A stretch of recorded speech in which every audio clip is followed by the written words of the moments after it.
সম্মানিত সুধী, রাজধানী মিটফুট হাসপাতালের ৩ নম্বর গেটে সোহাগ নামের ব্যবসায়ীকে মর্মান্তিকভাবে কিভাবে পাথর মেরে প্রকাশ্যে দিবালোকে হত্যা করেছে, এই ব্যাপারে আমরা সঠিকভাবে বর্ষিয়ান রাজনীতিবিদ অ্যাডভোকেট জনাব বেলায়েত হোসেন বেলাল সাহেবের কাছে আমরা জানবো এই হত্যাকাণ্ড ইতিপূর্বে আপনি কখনো দেখেছেন কিনা, আর এটা ঘটাচ্ছে কি হচ্ছে কিনা, এই বিষয়গুলি বাংলাদেশে বর্তমানে আমাদের দর্শক শ্রোতাদের উদ্দেশ্যে এই বিষয়ে আপনার কাছে আমরা একটু জানতে চাই।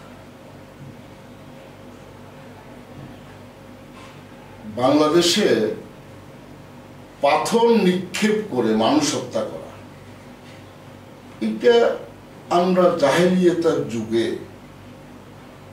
ইতিহাসে আমরা পড়েছি। জাহেলিয়াতের যুগে এই সমস্ত ঘটনা সংঘটিত হতো।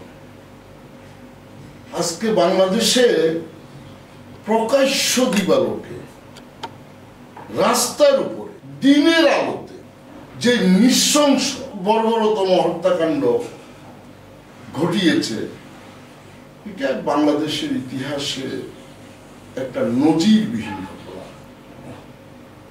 জনতার গণ অভ্যুত্থান, জুলাই গণ অভ্যুত্থানের যে উদ্দেশ্য, যে স্বপ্ন, যে আকাঙ্ক্ষা, সেই আকাঙ্ক্ষা বাস্তবায়নের জন্য যেখানে আমরা কাজ করব, সেখানে এই রকম দুর্ঘটনা, বর্বরোচিত ঘটনা, নৃশংসতম ঘটনা মানুষকে স্তম্ভিত করে দিয়েছে।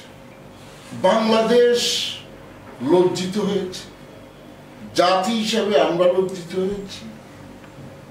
আমাদের যারা অন্তর্বর্তীকালীন সরকারে আছে, অন্তর্বর্তীকালীন সরকারে আমাদের যারা আছে তাদের দর্পচূর্ণ হয়েছে। সামরিক বাহিনীর যারা ম্যাজিস্ট্রেসি পাওয়ার নিয়ে মাঠে আছে তাদের দর্পচূর্ণ হয়েছে। পাথরের নিক্ষেপে তার পাঁজর চূর্ণ হয় নাই, চূর্ণ হয়েছে আমাদের সভ্যতা, চূর্ণ বিচ্ছিন্ন হয়েছে আমাদের মানবতা, আমাদের মানবিকতা। আমরা এই ঘটনার দৃষ্টান্তমূলক বিচার চাই এবং আমি বলবো যে বাংলাদেশের অন্তর্বর্তীকালীন সরকার তারা আগের স্বৈরাচারের অনেক দোসরকে নিয়ে তারা কাজ করছে। অনেক কানে শুনে না, চোখে দেখে না, বয়োজ্যেষ্ঠ অনেককে যুক্ত করে তারা রাষ্ট্র পরিচালনা করছে। কিন্তু আন্দোলনের যারা অংশীজন, যারা আন্দোলনের সাথে ওতপ্রোতভাবে জড়িত, এই স্পিরিটের সাথে যুক্ত, তাদেরকে যুক্ত করে যদি রাষ্ট্র পরিচালনা হতো তাহলে আরো দৃশ্যমান অগ্রগতি হতো বলে আমি মনে করি। তাছাড়া আমাদের সংবিধানে বলা আছে ন্যায়পাল, সংবিধানে ন্যায়পালের কথাটা বলা আছে, কিন্তু অন্তর্বর্তীকালীন সরকার সংবিধান মোতাবেক সেই ন্যায়পালের ব্যবস্থা তো করতে পারে। সকল মন্ত্রণালয়ে একজন করে ন্যায়পাল বসাতে পারে, মানে সরকারি অধিদপ্তরগুলিতে, কর্পোরেশনগুলিতে ন্যায়পাল বসাতে পারে।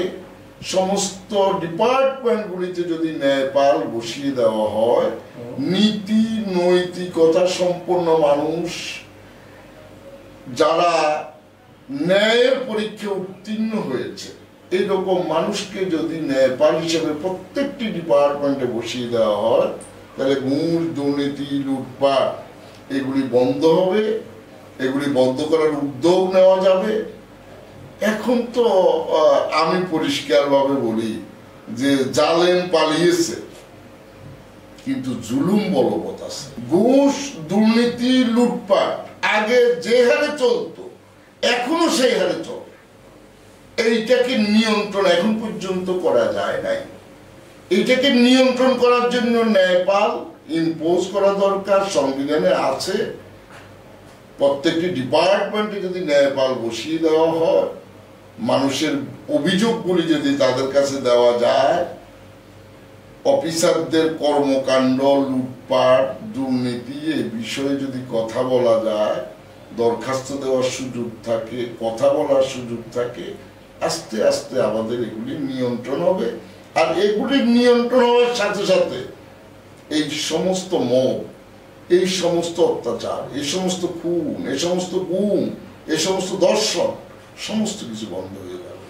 তার যে উৎস, লুটপাটের উৎসের কারণে, ওই লুটপাটের ভাগটা নেওয়ার জন্য, ওই লুটপাটের অংশীদার হওয়ার জন্য, নিজেদেরকে জাহির করার জন্য তারা এইরকম মব সৃষ্টি করে, নিজেদেরকে জাহির করে, মানুষ খুন করে, প্রকাশ্যে রাস্তার উপরে দিনের আলোতে খুন করছে। অর্থাৎ এটা দিয়ে প্রমাণ করলো যে আমি ইচ্ছা করলে এইরকম ভাবে পাথর মেরে খুন করতে পারি, আমাকে চাঁদার পরিমাণটা বেশি করে দিতে হবে। এই হলো বাংলাদেশ। এটা থেকে উত্তরণের জন্য জরুরি ভিত্তিতে উপদেষ্টা মণ্ডলী আন্দোলনের অংশীদারদের সাথে মিটিং করে, সভা করে, আলোচনা করে, পরামর্শ করে আগামী যে 6 মাস, 1 বছর আপনারা চালাবেন নির্বাচনের পূর্ব পর্যন্ত, আপনারা সকলে মিলে একটা পরামর্শ করে সিদ্ধান্ত নিয়ে রাষ্ট্রটাকে পরিচালনা করেন। এককভাবে উপদেষ্টারা, আপনারা মনে হয় পৃথিবীর সমস্ত কিছু জানতা, আপনারা মনে হয় মহাভারত, আপনাদের বাইরে আর কেউ কিছু জানে না, কিছু বুঝে না। রাষ্ট্র পরিচালনা করতেছেন 13 জন, 14 জন, 15 জন মিলে। কিছু কানা লুলা, কানে শুনে না, চোখে দেখে না, বয়োজ্যেষ্ঠ আমলা কামলা নিয়ে আপনারা রাষ্ট্র পরিচালনা করতেছেন। মনে হয় যেন একটা কেমন যেন আপনাদেরকে এটা ইজারা দেওয়া হয়েছে, মনে হয় যেন। আপনারা সমস্ত মানুষের সম্মিলিত অংশগ্রহণের মধ্য দিয়ে আপনারা রাষ্ট্রটাকে পরিচালনা করেন, সুন্দরভাবে পরিচালনা করেন। 5ই আগস্টের আগের যে অবস্থা, সেই অবস্থা যদি আপনাদের সময় ফুটে উঠে, ওই চিত্র যদি ফুটে উঠে, তাহলে আপনাদের অ্যাচিভমেন্টটা, আপনারা কি অ্যাচিভ করলেন? নির্বাচন খুব দ্রুততম সময়ে সবাই চায়।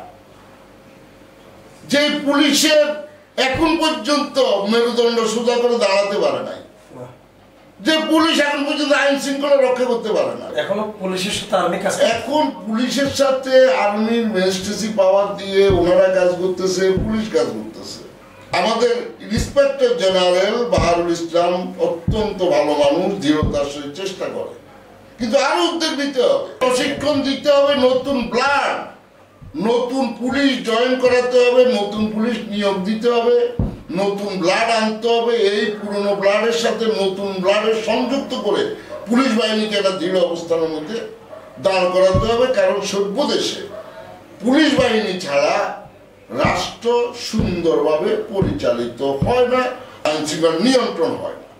এই কারণে আমি বলবো যে সদাশয় সরকার সকলের সাথে আলোচনা করে, আন্দোলনের অংশীদারদের সাথে আলোচনা করে এই পরিবর্তিত পরিস্থিতিতে আপনাদের করণীয় নির্ধারণ করুন এবং জিরো টলারেন্সে চলে যান।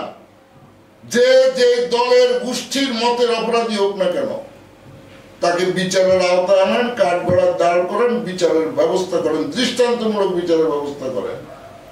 আপনাকে অনেক ধন্যবাদ।